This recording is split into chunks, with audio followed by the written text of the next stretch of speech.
ইমরান আহমেদ, আপনি জানতে চেয়েছেন হালাল উপায়ে ইউটিউব থেকে আয় করার কোনো সুযোগ আছে কিনা, থাকলে কিভাবে।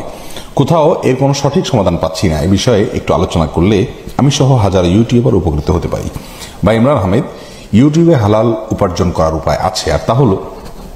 আপনি যে ভিডিওগুলো ইউটিউবে শেয়ার করছেন বা পোস্ট করছেন, আপলোড করছেন, সেগুলোতে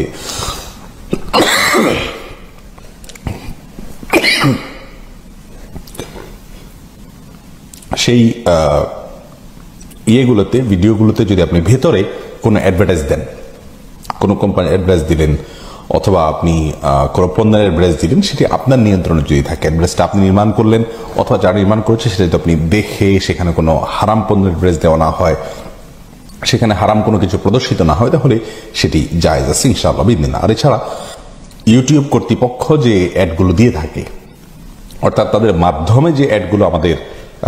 ইউটিউব চ্যানেলে শো হয়ে থাকে, সেগুলো জায়েজ নেই। তার কারণ হলো সে সমস্ত অ্যাডগুলোর মধ্যে হারাম পণ্যের অ্যাডভার্টাইজ দেওয়া হয়, আবার সেখানে হারাম কোনো কিছু প্রদর্শিত হয় অ্যাডভার্টাইজের মাধ্যমে, যার কারণে সেটি জায়েজ নেই, ইসলামের শরীয়তে সেটি নিষিদ্ধ।